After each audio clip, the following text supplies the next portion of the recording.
Hello बच्चों, चलिए प्रश्न को देखते हैं। प्रश्न है, परिस्थितियों में क्या प्रेक्षण होंगे जब प्रकाश किरण पुंज कोलाइड सोल में से गमन करता है। तो देखिए बच्चों, यहाँ पर बात करें प्रश्न की मुख्य अवधारणा की। मुख्य अवधारणा, तो बच्चों यहाँ पर हमारे पास में जो कोलाइड विलयन होता है, ये पहले तो ये विषमांगी विलयन होता है। यहाँ पर जो हम जानते हैं, यहाँ पर कोलाइडी विलयन विषमांगी विलयन होता है। विलयन विषमांगी विलयन होता है, जिसमें यहाँ पर जो बच्चों कणों का आकार है, यहाँ पर इसके जो कणों का आकार है वो 1 नैनोमीटर से 1000 नैनोमीटर तक होता है। यहाँ पर 1 नैनोमीटर से 1000 नैनोमीटर तक होता है। और बच्चों होता क्या है कि जो कोलाइडी कण है, ये अपेक्षिक बड़े आकार के कण होते हैं, जो कि यहाँ पर फिल्टर पेपर को तो पार कर जाते हैं, परंतु यहाँ पर ये जानतर झिल्ली को पार नहीं कर पाते। हमारे पास में कोलाइडी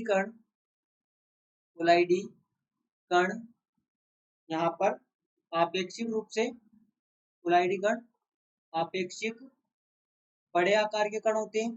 बड़े आकार के कण होते हैं। तो बच्चे यहाँ पर होता क्या है कि जब इससे प्रकाश को गुजारा जाता है, यहाँ पर जब इससे प्रकाश को गुजारा जाता है तो प्रकाश की किरण कोलाइडी विलयन में यहाँ पर गमन करने से जो कोलाइडी कण है उनसे टकराती है और टकराकर फैल जाती है। और यहाँ पर क्या होता है कि जो प्रकाश है उसका यहाँ पर प्रकीर्णन होता है, और किरण का जो पथ है वो यहाँ पर प्रदीप्त होता है, इसे कि यहाँ पर टिंडल प्रभाव कहा जाता है। यहाँ पर हमारे पास में जब प्रकाश की किरण पुंज जब प्रकाश की किरण पुंज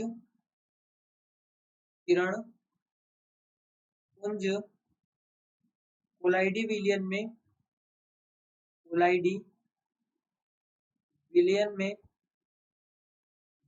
में गमन करती है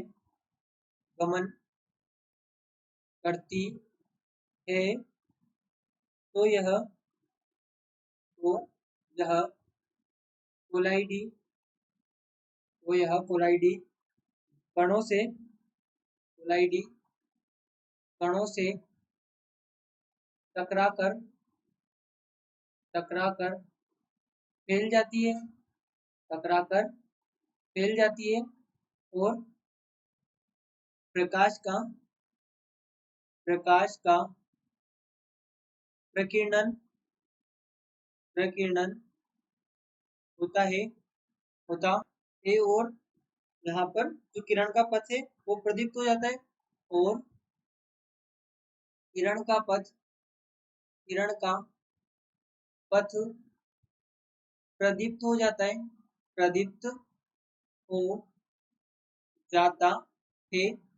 जिसे टिंडल प्रभाव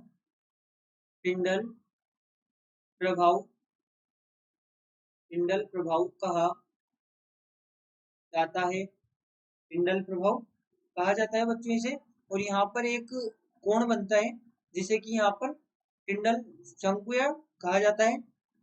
यहाँ पर जो प्रकाश है, यहाँ पर प्रकाश का चमकीला कोण बनता है।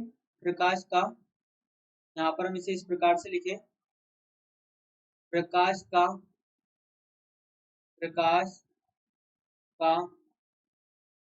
चमकीला कोण बनता है जिसे टिंडल शंकु कहा जाता है। यहाँ पर प्रकाश का चमकीला कोण बनता है जिसे टिंडल शंकु कहा जाता है। तो बच्चों यहाँ पर अल्टीमेटली जब प्रकाश किरण पुंज कोलाइडी सोल से गमन करता है तो ये यहाँ पर टिंडल प्रभाव दर्शाता है। तो बच्चों आशा करते हैं आपको प्रश्न समझ आया होगा। धन्यवाद।